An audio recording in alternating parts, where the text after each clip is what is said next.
दिल्लीत वेगवेगळ्या मंत्र्यांशी भेटले, कोणाकोणाशी भेट झाली, काय चर्चा झाली? साधारणतः 10 पेक्षा जास्त मंत्री किंवा आयोगाच्या अध्यक्षांशी भेट घेतली.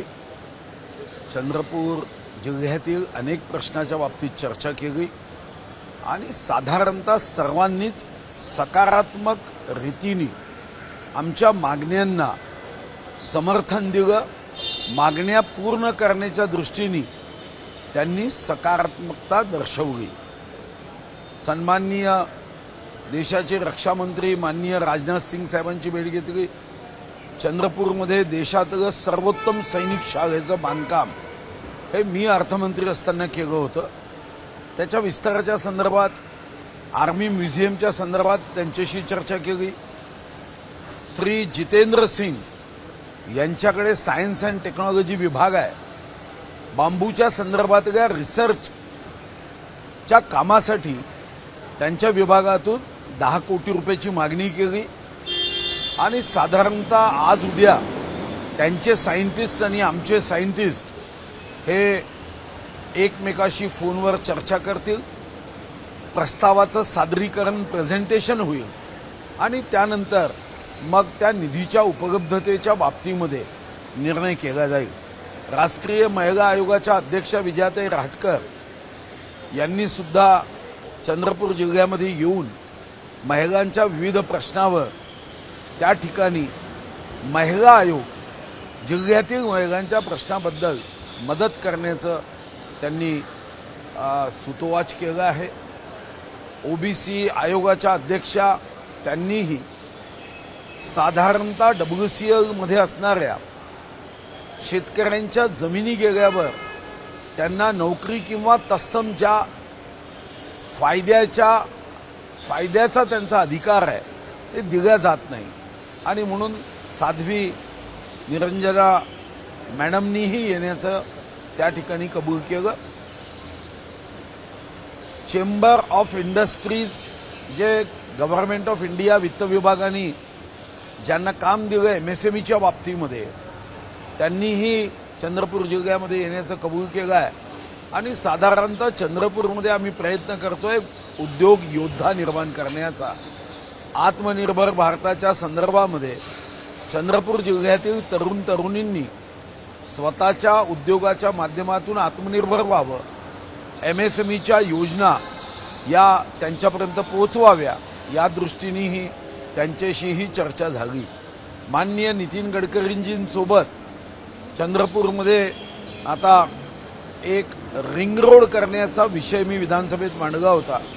या बाबतीत नितीन गडकरीजी तर कशाला नाही म्हणतच नाही आहे, ते तर प्रेम करतात. त्यांनी एका क्षणात त्या बाबतीमध्ये होकारी दिला. आमचा DPR तयार आहे.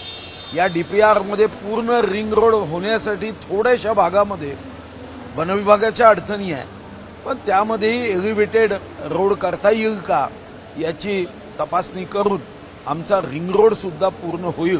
आणि तसंच साहेबांनी सांगितलं की आपण हैदराबादपर्यंत एक मोठा हायवे करतोय, त्या हायवेचा पार्ट म्हणून आपण रिंग रोडला जोडू, म्हणजे त्याचाही उपयोग चंद्रपूरकर जनतेला निश्चितपणे होईल असंही त्यांनी सूतोवाच केलं.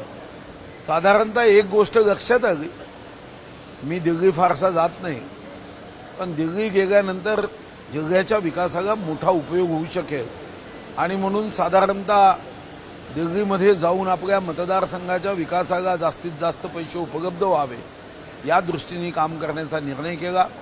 CR पाटील जे या संदर्भातले जलशक्ती मंत्रालयाचं काम पाहतात, त्यांनी सुद्धा चंद्रपूर जिल्ह्यातील साऱ्या MI टँकला PDNनी जोडता येईल का याबद्दल सांगितलं आणि ते जर तुम्ही करत असाल तर केंद्राचे 70% आणि राज्याचे 30% असा प्रस्ताव तुम्ही जर मला सादर केला तर मी 3 महिन्यात त्याला मंजुरी देऊ शकतो. आणि त्या दृष्टीने आम्ही विदर्भ सिंचन बोर्डाच्या EDंना सोनटक्के साहेबांनी सूचना केली की चंद्रपूर जिल्ह्याचा MI टँकच्या PDNचा प्रस्ताव हा ताबडतोब सादर करावा आणि त्या दृष्टीने त्याही प्रस्तावाला CR पाटलांनी अतिशय सकारात्मकता दाखवत जी मदत करण्याचं आश्वासन दिलं. तर मला वाटतं की जिल्ह्याच्या विकासासाठी सातत्याने तिथं जाणं हे उपयोगाचं आहे. तुम्ही दिल्लीला गेले, एवढ्या लोकांची भेट घेतली, त्यामुळे राजकीय दृष्टिकोनातूनही चर्चा होणं अपेक्षित असतं. सुनील मुनगंटीवार एवढ्या मंत्र्यांना भेटले, महाराष्ट्राच्या राजकारणामध्ये संदर्भात चर्चा होऊ शकते. नाही, ती आपापल्या परीने बघायचं आहे. चक्रधर स्वामीच्या हत्तीच्या कथेसारखं, ज्याची जी दृष्टी त्याला दिसेल तशी सृष्टी. मी तर कामाची यादी दिली, पुढच्याही 15 दिवसांनी जाणार आहे. मी लोकसभा अध्यक्षांनाही चंद्रपूरमध्ये लोकशाहीच्या संदर्भात त्यांनाही निमंत्रण दिलं. आता जाऊन आलो. पुढचे 3 महिने विविध कार्यक्रमाच्या माध्यमातून सर्वांना चंद्रपूर जिल्ह्यामध्ये घेऊन, चंद्रपूर वाघाचा जिल्हा आहे आणि या जिल्ह्यामध्ये प्रत्येकाने यावं. चंद्रपूर जिल्ह्यामध्ये त्यांच्या माध्यमातून जे करता येईल ते करण्याचा प्रयत्न केला. आता बाकीच्यांनी काय बघायचं हे त्यांचं आहे. पुढच्या 15 दिवसानंतर तर अजून मोठ्या भेटी आहे. तुम्ही तुमच्या मतदारसंघापुरती दृष्टी न ठेवता पूर्ण एक व्यापक दृष्टिकोनातून चंद्रपूर जिल्ह्यासाठी कामाला लागलेलं दिसतं. नाही, चंद्रपूर जिल्ह्याने मी विदर्भाच्याही कामाला लागलो आहे. धानाची जेव्हा आपल्याला खरेदीचं उद्दिष्ट हे कमी होतं, मी स्वतः सन्माननीय प्रल्हाद जोशीजींच्या मागे लागून हे खरेदीचं उद्दिष्ट वाढवून दिलं. लिंकिंगच्या बाबतीत सन्माननीय कृषी मंत्री शिवराज चव्हाणांशी मी स्वतः फोनवर बोललो आणि आता मी राज्य सरकारचं अभिनंदन करेन. लिंकिंगच्या बाबतीमध्ये त्यांनी गंभीरता व्यक्त केली. सन्माननीय शिवराज चव्हाणांनी तर मी FIR केला कोरोमंडल खतावर. त्यांनी तर कौतुक केलं की देशामध्ये हा माझा आग्रह आहे, पण देशामध्ये पहिलं खताच्या संदर्भातला FIR 1951 इसेन्शियल कमोडिटी ऍक्टमध्ये तुम्हीच केला.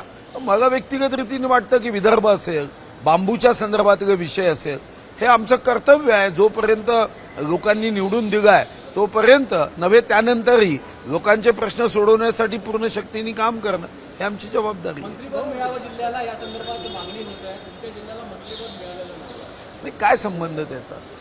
आता उद्या कोणी प्रत्येक जिल्ह्याला केंद्रातही मंत्रिपद मागितलं तर दिलं जाणार आहे का? शेवटी प्रश्न आहे कोण मंत्री आहे यापेक्षा त्या जिल्ह्याच्या विकासासाठी किती मंत्री तुम्हाला मदत करू शकतात हे महत्वाचं आहे. अन्यथा एखाद्या जिल्ह्यामध्ये मंत्री आहे आणि त्या जिल्ह्यात कामच होत नाही तर असं मंत्रिपद घेऊन चाटायचं थोडी आहे.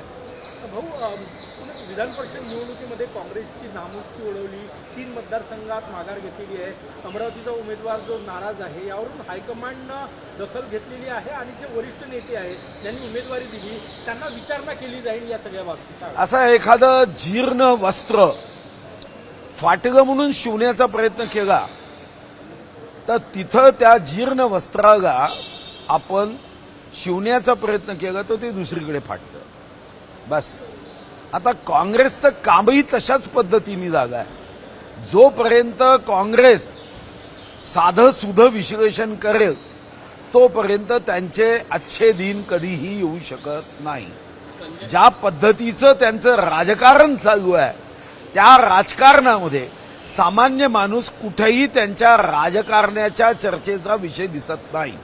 त्यांच्या राजकारणामध्ये फक्त माननीय सन्माननीय युगपुरुष नरेंद्र मोदींचा द्वेष, भारतीय जनता पार्टीवर टीका, निम्न स्तराचा उपयोग, शिव्या देऊन पक्ष वाढवण्याचं राजकारण, याच्या बाहेर जोपर्यंत ते जाणार नाही, जोपर्यंत तेलंगणामध्ये एखादा मॉडेल करणार नाही, कर्नाटकमध्ये चांगलं मॉडेल दाखवणार नाही विकासाचं, हिमाचलमध्ये एखादं उत्तम रोजगाराचं मॉडेल दाखवणार नाही, तोपर्यंत त्यांनी कितीही भारतीय जनता पार्टीवर टीका केल्या तरी या झाडाला जोपर्यंत विचाराचं आणि विकासाचं पाणी टाकल्या जाणार नाही, हे काँग्रेसचं झाड हे असं सुकलेलं राहणार आहे. भाऊ, तुम्ही एका बाजूने जीर्ण वस्त्रांनी झाडाची उपमा देता, दुसऱ्या बाजूने सोनिया गांधींनी बंगालमधला जो पक्ष तृणमूल काँग्रेस त्याला आपल्याकडे विलीन करून घेण्याचं एक ऑफर दिलेली आहे. राष्ट्रीय उपाध्यक्ष देऊ असं देखील ममता बॅनर्जींना सांगितलं. कसं पाहता? मग चूक कुठं आहे? त्याच्यामध्ये चूक कुठं आहे? पण त्यांचा प्रस्ताव ममता दिदी थोडी मान्य करणार आहे. त्यांनाही माहिती आहे की आपला स्वतंत्र पक्ष आहे, निर्णय घेण्याचा आपल्याला अधिकार आहे. अन्यथा उद्या जर आपल्या आमदारांनी राज्यसभेचा उमेदवार पाठवायचा असेल तर तो ममता दिदीच्या हातात राहणार नाही. आदरणीय सोनियाजींनी त्यांना ऑफर देणं किंवा खरं तर काँग्रेसचे काही नेते खासगीत असंच म्हणतात की इंडिया अलायन्समधल्या सर्व पक्षांनी एकत्र येऊन काँग्रेसचा भाग व्हावा, पण मला वाटतं की हे होणं शक्य नाही, कारण छोट्या छोट्या प्रादेशिक पक्षाच्या नेत्यांना स्वतःचा सुभा हवा आहे, आणि जिथं स्वतःचा सुभा हवा आहे तिथं मला वाटतं की असं निमंत्रण दिल्याने कोणीही ते निमंत्रण स्वीकारणार नाही. संजय राऊतांनी गंभीर आरोप केलेला आहे. काँग्रेस पार्टीचे दुत्ते यांना पंतप्रधान नरेंद्र मोदी यांची अमेरिकेत भेट झाली होती असं त्यांनी म्हटलं, त्यानंतरच दुत्ते भारतात आले असं केलं आहे. आता त्यांच्याकडे काय माहिती असेल ते संजय आहे. महाभारताच्या संजयला घरी बसून महायुद्ध दिसत होतं, यांना अमेरिकेचा भाग दिसत असेल तर मला माहिती नाही. शेवटी नाव संजय असण्याचा फायदा होऊ शकतो. पण आता ते काँग्रेस पार्टीने महाराष्ट्रात देखील आंदोलनाला सुरुवात केली, आज पुण्यात आंदोलन करते आणि इथून पुढे ते देशात आंदोलन करेल अशी घोषणा पण त्यांनी केली. नाही, आंदोलन करणं लोकशाहीमध्ये गैर नाही आहे, पण आंदोलनामध्ये तुमच्या आंदोलनाचा विषय सर्वसामान्य दीनदुर्बल शोषित पीडिताचा आवाज असला पाहिजे. भारतीय जनता पार्टीला शिव्या देणं, राष्ट्रीय स्वयंसेवक संघाला शिव्या देणं, यातून आपल्या पक्षामध्ये आपली वैचारिक भूमिका काय आहे, आपलं धोरण काय आहे, आपलं लक्ष काय आहे, आपल्या पाठीशी बोलवणारा धनी कोण आहे, याबद्दल मात्र चर्चा होईल ना. तुम्ही तरुणांना एकत्र करा ना. आता आम्ही उद्योग योद्धा करण्याचा निर्णय केला, याच्यामध्ये राजकारण नाही आहे. जागा जागा उद्योग करायचा असेल, व्यवसाय करायचा असेल, व्यापार करायचा असेल, राज्याच्या आणि देशाच्या ज्या म्हणून योजना आहे त्या त्यांच्यापर्यंत पोहोचवण्याचा प्रयत्न करणं. काक्रोश जनता पार्टीनी भूमिका घ्यावी ना. जिथं आता एआयचा उपयोग हा महत्वाचा ठरला आहे त्याचे प्रशिक्षण द्यावे, की आम्ही आमच्या रोजच्या जीवनामध्ये यशाच्या मार्गाने वेगाने बुलेट ट्रेनपेक्षा जास्त गतीने जाण्यासाठी आम्ही एआयचं ट्रेनिंग देऊ. अमेरिकेतून इथं येऊन फक्त माथी भडकवण्याचं काम जर कोणी केलं तर तो मात्र साबणाचा फुगा असेल, तो जास्त दीर्घकाळ टिकणार नाही, तो फुगा फुटेल. कुठेतरी विरोधक धास्तावले असं वाटते का? काँग्रेस पार्टीमध्ये विरोधक धास्तावले का? विरोधक संपून जाईल असं भीती वाटते काँग्रेस पार्टी संपून त्यामुळे अशी भीती वाटते विरोधक? नाही, असं आहे, कोणी कोणाला संपवू शकत नाही. 1984 मध्ये अशाच वल्गना भारतीय जनता पार्टीच्या बद्दल काँग्रेसने केल्या. शेवटी पक्ष हा दुसरे संपवत नाही, स्वतःच कृती केली तर मात्र पक्ष संपतो. हम नहीं सुधरेंगे हा भाव घेऊन काँग्रेसचं राजकारण असंच चालू राहिलं. त्यांनी कधीतरी एखाद्या आपल्याच पक्षातल्या सुशिक्षित व्यक्तीला काँग्रेसच्या धोरणाबद्दल, वागणुकीबद्दल पीएचडी करायला जावावी, संशोधन करायला जावावं. तुमच्या प्रत्येक भाषणात किती टक्के टीका असते, किती टक्के दिशा असते, किती टक्के विकासाचं राजकारण असतं, किती टक्के तुमच्या राज्यामध्ये जिथं तुमचं सरकार आहे तिथं तुम्ही काय केलं हा भाव असतो, आशय असतो. एकदा पीएचडी तर करा, मग लक्षात येईल की यांचं काम 4 दिन की चांदरी फिर अंधेरी रात असं काम आहे. त्यामुळे भाजप त्यांना नाही संपवू शकत.